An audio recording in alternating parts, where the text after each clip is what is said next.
Assalamualaikum warahmatullahi wabarakatuh. Waalaikumsalam warahmatullahi wabarakatuh. Sekarang sudah membahas tentang sikap wanita saat datang dan berhentinya nifas. Ya, perlu diingat yang kemarin bahwa nifas itu adalah satu, itu harus setelah melahirkan. Jadi dikatakan nifas asalkan darah yang keluar itu setelah Melahirkan. Poin satu. Poin yang kedua, dikatakan nifas asalkan setelah nifas itu tidak sampai pada 15 hari keluarnya darah. Akan tetapi kalau misalkan keluarnya darah itu sampai 15 hari dari sebelumnya, setelah melahirkan nggak keluar darah sampai 15 hari atau 16 hari atau lebih, maka itu bukan dikatakan sebagai Nifas. atau darah yang bersamaan dengan bayi, maka itu bukan nifas yang bersamaan dengan bayi. Atau sebelumnya, misalkan ngelarani mana, itu bukan dikatakan Nifas. darah itu bukan dikatakan nifas.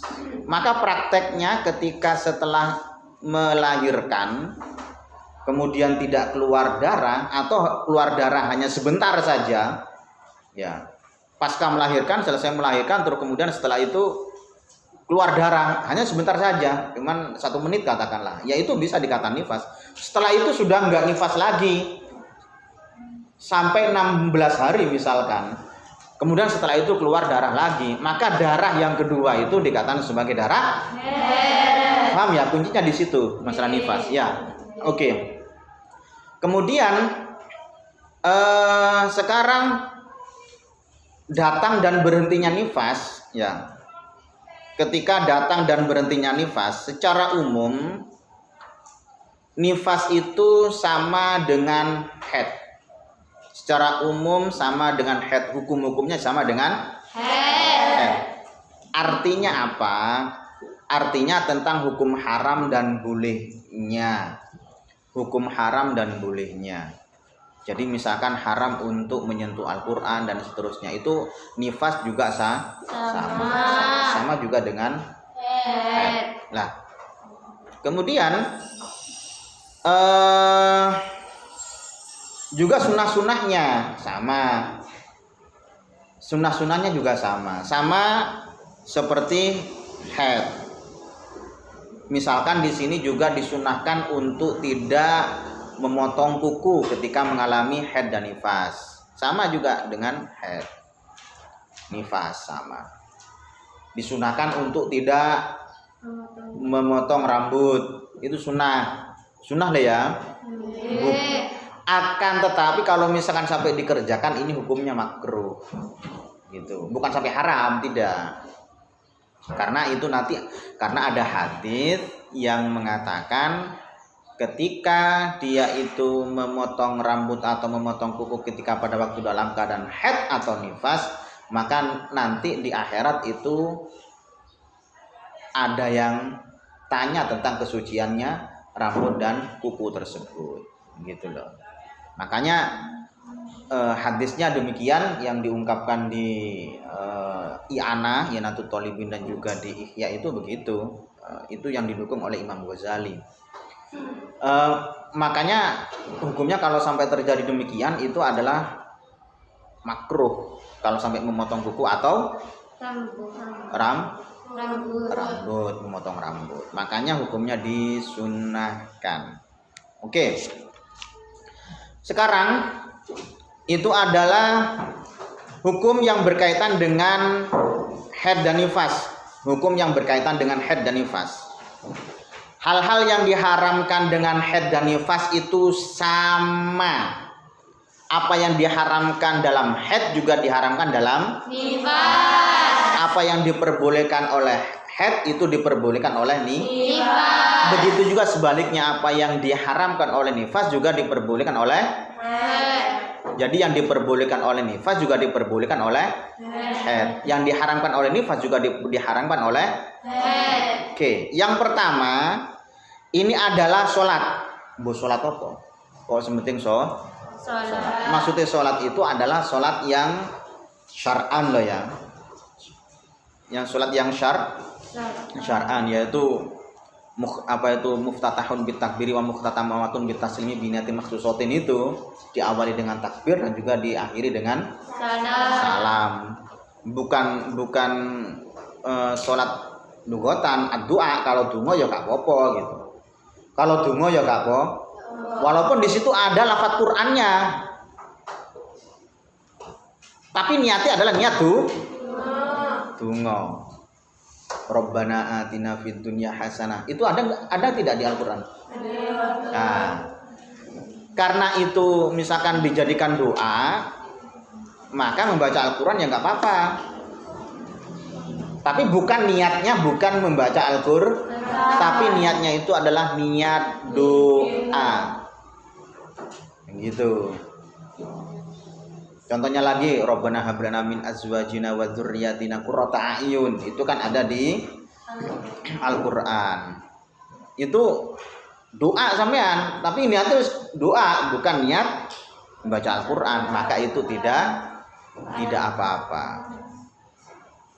Jadi doa itu enggak masalah walaupun ada lafaz Qur'annya yang dibaca, tapi niatnya adalah niat doa. Yang diharamkan di sini adalah sholat syar'an. Ya maksudnya ya wis takbir, ada ruku, ada sujud, ada itu sudah seperti biasanya orang sholat itu. Baik sholat sunnah atau sholat wajib itu haram. Bukan apa jenenge, bukan malah tidak sah. Jadi wis gak oleh ganjaran, malah oleh dosa. Malah tidak sah gitu loh. Nah terus bagaimana ada seorang perempuan misalkan haid atau nifas lama yo ingin mendekatkan diri kepada Allah, yo ini penting bagi seorang perempuan. Lama misalkan nifas yo atau haid lah, kok suwe gak sholat ingin mendekatkan diri kepada Allah, ya cukup ketika pada waktu pas sampean itu istilahnya mendekatkan diri kepada Allah, tadarruk kepada Allah, ya takarrub kepada Allah, ya langsung istighfar atau apa yang dibaca itu, ya di situ sudah sama pahalanya dengan sholat sudah. Jadi misalkan sekarang sholat asar, sampean nggak bisa untuk sholat asar,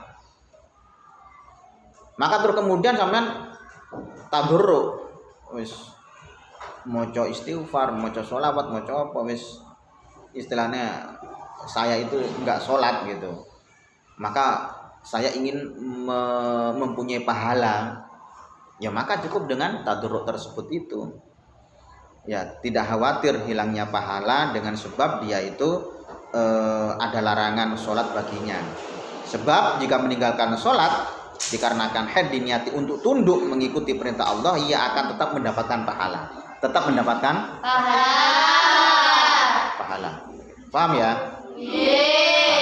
Jadi tidak boleh melaksanakan sholat, baik sholatnya tersebut ini adalah sunnah atau paham ya? Oke. Kemudian sujud syukur dan tilawah. Diingat-ingat, yang namanya sujud syukur itu ada kalanya dia itu karena mendapatkan nikmat, rungone, karena mendapatkan nikmat, atau terhindar dari musibah, maka itu disunahkan untuk melakukan sujud syukur. Ingat-ingat ini. Sampean katakanlah sebelumnya hanya dikirim sak bulan 1 juta misalkan. Kemudian setelah itu bulan berikutnya kok dikirim 5 juta untuk digawe 1 bulan. Maka sampean itu disunahkan untuk syukur. Jadi mensyukuri nikmat. nikmat gitu. Paham ya? Nggih. Disunahkan untuk sujud syukur. Atau misalkan sampean ternyata dapat undian sepeda motor Beat, misalkan bukan Beat lah, Beat. Sepeda motor Beat oleh undian, terus kemudian sampean sujud syukur. Sunnah sujud syukur. Nah, atau terhindar dari musibah. Misalkan di rumah sampean itu wis keliling sampean wis kena kebakaran. Rumah itu kena kebakaran. Tapi rumah sampean enggak. Itu namanya adalah terhindar dari musibah. Gitu. Lah, kemudian yang namanya sujud syukur ini yang penting. Yang namanya sujud syukur itu adalah sama seperti mau melakukan sholat. Artinya kamu harus mempunyai wudhu dan harus suci dan harus sepi atau terhindar dari najis apa yang dibuat sujud syukur itu. Ojo sampai terus kemudian niru-niru wong sing gak ngerti ilmu agama, gak ngerti fikih, pola ngegulne terus kemudian sujud syukur. Pola ngegulne sepak bola akhirnya pada waktu itu sujud syukur. Padahal gawe katok yang mana gawe katok tersebut ini adalah jelas tidak menutup aurat. Jelas ya kemudian wis batal wudu. Lah itu ya duduk jenenge sujud syukur itu. Sujud syukur itu sama halnya harus menutup aurat, terus kemudian harus mempunyai wudu, harus suci dari hadas kecil dan hadas besar, harus terhindar dari najis. Paham ya? Itu yang nomor 2 adalah itu. Untuk kelanjutannya itu nanti di pertemuan yang akan datang. Di pertemuan yang akan datang. Ada pertanyaan? Oke, sekian dari kami. Wallahul muwaffiq ila aqwamit thoriq. Wassalamualaikum warahmatullahi wabarakatuh.